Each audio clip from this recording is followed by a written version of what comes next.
আজকের রেসিপি পালং পনির। এটা তো খুবই কমন একটা ডিশ। আজকে আমি করলাম এখানে। তার জন্য নিয়েছিলাম একটা বেশ ক্রিমি পনির, আর সেই পনিরটাকে দেখো কেটে রেখেছি কিউব করে। আর কস্কো থেকে এই ফ্রেশ স্পিনাচের একটা প্যাকেট নিয়ে এসেছি। প্রচণ্ড তাজা থাকে এই কস্কোর যে তোমার পালং শাকটা পাই। তো সেই পালং শাকের কালারটা যাতে গ্রিন থাকে, তো অলওয়েজ এটা কোল্ড ওয়াটারে ধুয়ে নেবে। আর আরও ভালো হয় যদি তোমরা একটু বরফ জলেও ওটাকে চুবিয়ে ধুতে পারো। ইন দ্যাট কেস পালং শাকের যে কালার সেটা ইনট্যাক্ট থাকে, কালারটা কিন্তু ফেড হয়ে যায় না বা কালচে হয়ে যায় না। তো অনেক টিপস অ্যান্ড ট্রিক্স আমি এতদিন ইউটিউব করে পেয়েছি, তো সেগুলোকে অ্যাপ্লাই করলাম। তো প্রথম পালং শাকগুলোকে আমি একদম ঠান্ডা জলে ধুয়ে তারপর এখানে একটা কড়াইয়ের মধ্যে বেশ খানিকটা জল গরম করতে দিয়েছি। অনেকটা জল মানে গরম হচ্ছে এখানে জলটা। তারপরে তার মধ্যে তোমার দিয়ে দেবো হচ্ছে কি বলো তো, একটুখানি তোমার পালং শাকগুলো, আর তার সাথে দেবো হচ্ছে একটুখানি কাজু। তো এই দেখো আমি কাজু বাদামটা পাড়তে আমার একটু সময় লাগলো। তো তোমরা আন্দাজ মতো কাজু দেবে। তো আমি এখানে এতটা পরিমাণ কাজুই দিয়েছিলাম। আর কাজুটা দিয়ে যদি তুমি এটাকে পালং শাকটাকে তুমি ব্লাঞ্চ করো, ইন দ্যাট কেস তোমার তিতকুটে যে টেস্টটা পালং শাকের সেটা কিন্তু সত্যি থাকে না। তো এইভাবে আমি পালং শাকটাকে খুব ভালো করে কাজু বাদামের সাথে গরম জলে ফুটিয়ে নিচ্ছি। আর তারপরে এটাকে যদি আইস কিউব রেখে জলের মধ্যে সেটার মধ্যে ফেলতে পারো সেটাও ভালো, কিন্তু সেই স্টেপটা আমি স্কিপ করেছি। তো এখানে ব্লাঞ্চ হয়ে যাওয়ার পরে এই পালং শাকটাকে আমি এখানে জাস্ট কাজু সমেত ছেঁকে নিচ্ছি, নিয়ে একটা সাদা বাটির মধ্যে তুলে রাখছি। তারপর ঠান্ডা হলে এটাকে গ্রিন্ড করব, মানে মিক্সি গ্রাইন্ডারে এটাকে বাটবো, যে স্মুথ পেস্টটা পালং শাকের সেটা তৈরি করব। তো দেখো এখানে খুব একটা জলের রং দেখেছো সবুজ হয়ে যায়নি, তাহলে ভাবো যে জলের রং মানে পালং শাকের কালারটা কিন্তু এখনও পর্যন্ত সবুজ ইনট্যাক্ট রাখতে পারা গেছে। এই হলো ব্যাপার। তো খুব ভালো করে জিনিসটাকে ছেঁকে নেবে। আমি বেশ অনেকটাই পরিমাণে গ্রেভি করেছি, তোমরা আন্দাজ মতো তোমাদের ফ্যামিলি মেম্বার্স কীরকম সেই বুঝে করো। আমি একটু গ্রেভিটা করলাম কারণ এটা আমাদের একটাই আইটেম, এটা দিয়ে আমরা আজকে লাঞ্চ করব, তার জন্য গ্রেভিটা একটু বেশি তোমার রেখেছি। তারপর ওই যে পালং শাকগুলোকে তুলে নিয়েছি আর কাজু বাদামটাকে সেটাকে একটু ঠান্ডা করে নিয়েছি। ইন দ্য মিন টাইম এখানে দেখে নাও পেঁয়াজ কুচি, একটা লেবু, রসুন কুচি, টমেটো, কাঁচা লঙ্কা কুচি, আদা কুচি কেটে রেখেছিলাম। আর এই যে এবার এটাকে পেস্ট বানাবো, তো পেস্টটার মধ্যে একটুখানি আবার এখানে কী করেছি তোমার একটু অল্প রসুন দেবো, একটু আদা দেবো, আর দেবো যেটা মাস্ট সেটা হচ্ছে একটা ওই লেবুর রস। এই লেবুর রসটা দিলে ওই সবুজ কালারটা কিন্তু ইনট্যাক্ট থাকবে। এগুলো সব ট্রিক্স অ্যান্ড টিপস বিভিন্ন ধরনের ইউটিউব যে কুকিং চ্যানেলসগুলো রয়েছে সেখান থেকেই আমি অনেক দেখে দেখে এগুলোকে রিসার্চ করে রেখে দিই, মনে করে রেখে দিয়ে যেটা অ্যাপ্লাই করতে পারি সেটা অ্যাপ্লাই করে রান্না করি। কারণ অনেক ভিডিও লিঙ্ক শেয়ার করে থাকলেও পরে সেগুলো খোলা হয় না, ওই যখন দেখি সেগুলোকে মনে রাখি। তো আদা কুচি, রসুন কুচি, কাজু বাদাম, পালং শাক আর তার মধ্যে লেবু, আর তুমি চাইলে একটু কাঁচা লঙ্কা দিতে পারো। আমি নুন আর কাঁচা লঙ্কা কোনোটাই কিন্তু এই পেস্ট করার জন্য দিইনি। এবার কড়াইটা বেশ গরম হয়ে এলে সেখানে একটু সর্ষের তেল দিচ্ছি।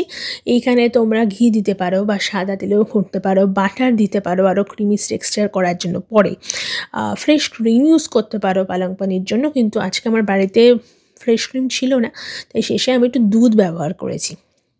তেলটা গরম হয়ে এলে এখানে ফোড়ন দিয়েছি হচ্ছে গোটা জিরে, আর তার সাথে এটা এক্সট্রা দিয়েছি সেটা হচ্ছে একটুখানি তোমার হিং। এই হিংটা আমি কলকাতা থেকে নিয়ে এসেছিলাম, যদিও এখানেও হিং পাওয়া যায়, তাও এই কলকাতার হিংটা এখনও আমার কাছে রয়েছে। তো জিরের সাথে সাথে আমি একটুখানি হিংও দিয়ে দিচ্ছি গরম তেলের মধ্যে। আর সত্যি কিন্তু এটা কিন্তু বেশ ভালো টেস্টটাকে বাড়িয়েও দিয়েছে, সত্যি কথা একদম যেটা দেখলাম।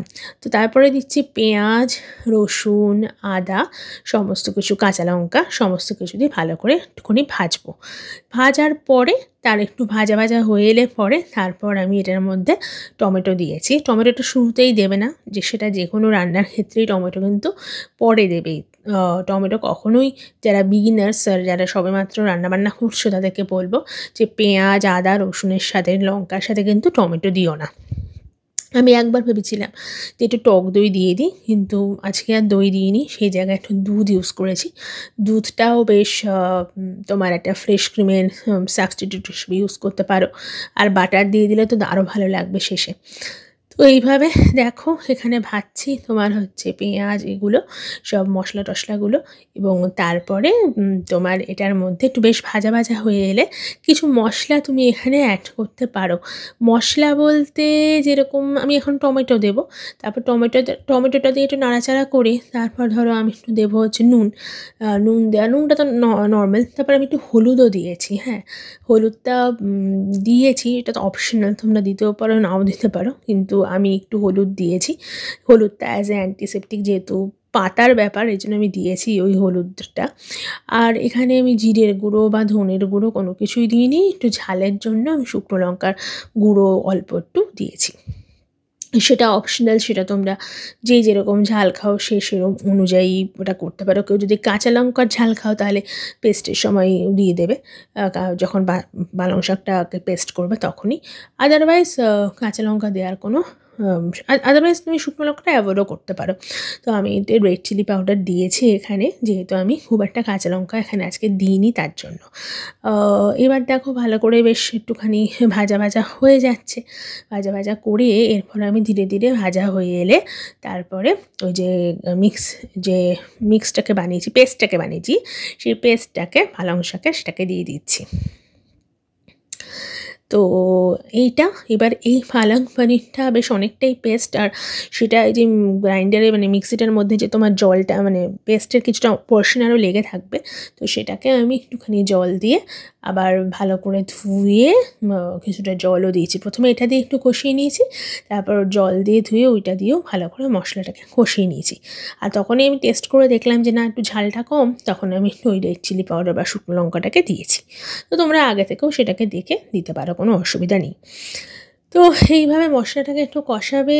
আর আরেকটা জিনিস আমি বলবো যে আমি যদিও পেঁয়াজটাকে ভেজে দিয়েছি, পেঁয়াজটাকেও তুমি বেটে দিতে পারো। ইন দ্যাট কেস ওই স্মুথ ব্যাপারটা আরও হয়ে যাবে, মানে মুখে পেঁয়াজের টুকরোগুলো পড়বে না। কিন্তু আমার কিন্তু ওই আদার টুকরোগুলো যখন মুখে পড়ে না, আমার ভীষণ ভালো লাগে খেতে।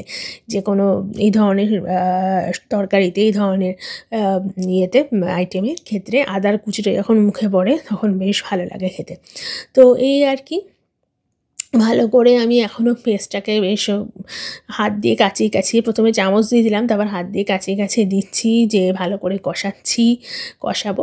তো এই ছিল। এবং তারপর লাস্টে হচ্ছে এই সমস্ত মশলাটা কষিয়ে একটু জল দিয়ে তারপরে পনিরগুলো দেবো। এই দেখো, ঠিক আছে, এবার পনিরগুলো ধীরে ধীরে এর মধ্যে দিয়ে দেবো। পনিরগুলো দিয়ে তারপরে তোমার একটু ঢেকে রেখে লাস্টে কাসুরি মেথি দিয়েছি, আর কাসুরি মেথি দিয়ে আর একটু দুধ দিয়ে ফুটিয়ে নামিয়ে দিয়েছি।